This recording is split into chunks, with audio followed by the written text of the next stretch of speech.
The first one, you're discovering, the first creative potential will be discovering that space. The second discovering the creative potential will be that sense of worthiness inside yourself. That you look inside, it's there. But if you look without asking these questions, if you look just randomly, you look at in yourself how you are feeling, you can for sure, you can feel probably very likely two things. One, very much disconnectedness, that you feel somehow, not connected. You feel people express that in a different way. Sometimes people express that saying that sense of belonging, for example, People say, I lack sense of belonging to a community. I lack sense of belonging to my family. I lack sense of belonging to, family members, friends. I lack sense of belonging within myself. That deep sense of belonging or connection or connectedness, it has something to do with that completeness. And if that is missing, very important, a source of creativity is missing. Because if that is not there, the creativity is not going to come. Creativity creativity has nothing to do with by desiring badly, painfully desiring something. People all do that, painfully desire something.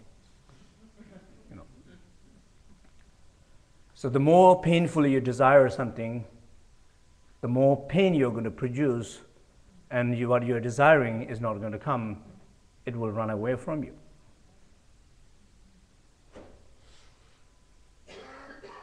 So the second creative potential will be very much a connection to yourself. And then when you feel that sense of connection to yourself, you will feel the belonging. You will feel being in home. You will feel being right, being complete, being okay, being safe.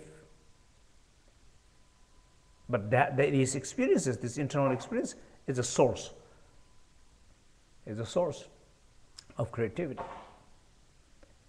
So the third one will be, the creative potential will be qualities. For example, specifically, let's say, quality of joy. Joy is, I think, one of probably the most important quality of creativity.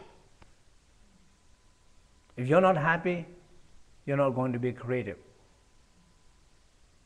You got to be happy in order to be creative. And these all has something to do with the way you view yourself.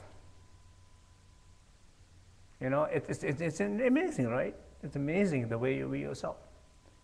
Just imagine, I was just feeling yesterday so happy. I was feeling so happy. Because I choose to look at the right place in my life. I said, all the wonderful things in my life.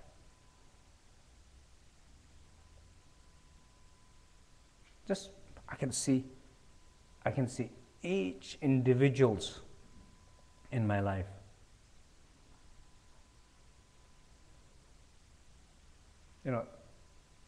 Life feels so full.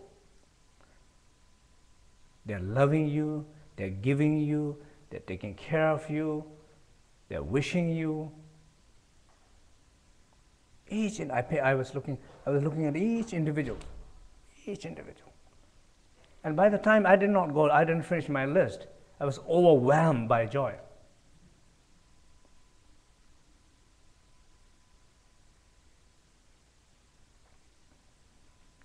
It was in the middle of intense work. But my intense work, instead of drinking coffee to feel energy to continue trying to finish my project, that was my coffee. Reflecting on my life and seeing all these beautiful things. It just gave me so much energy in the late in the afternoon, have all the energy to finish the work what I'm doing, which was I almost ran out of my energy.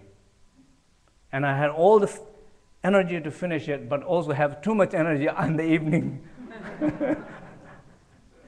With my wife and my child, and I think I was there looking like, what's going on here?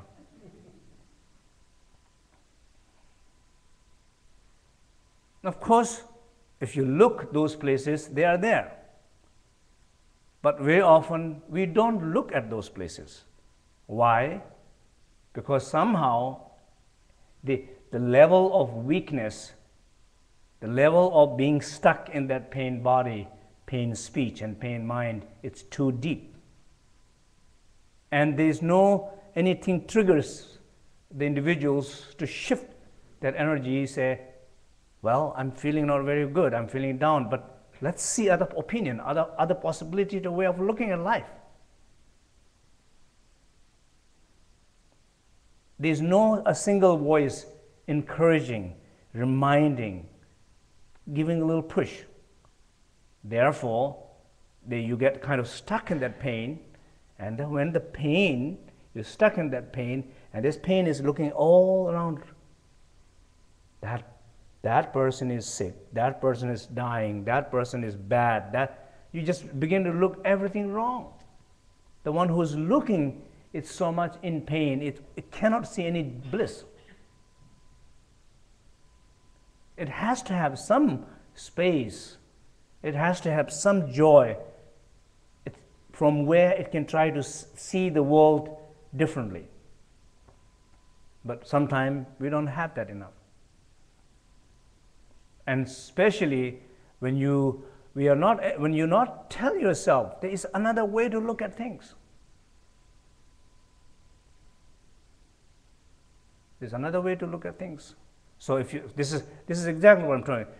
Basically, before we talk about discovering your creative potential, I'm going to talk about these 5 places we miss.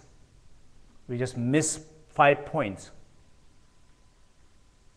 And if we recognize these 5 points, it will help us to find some of these quintessential points back in our life, and those will be the source of our discovering creative potentials.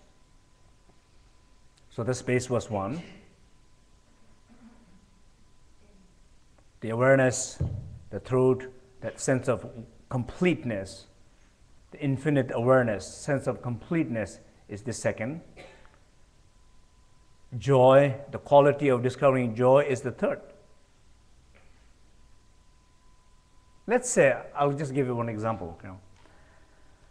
Let's say you're in the same place that I was yesterday afternoon. Long day, working. You just know, just wanted to stop doing what you're doing, And that's how you're feeling that moment. And when you look at inside that moment, very much when that moment you look at what you're feeling, when it's going to end? When it's going to end?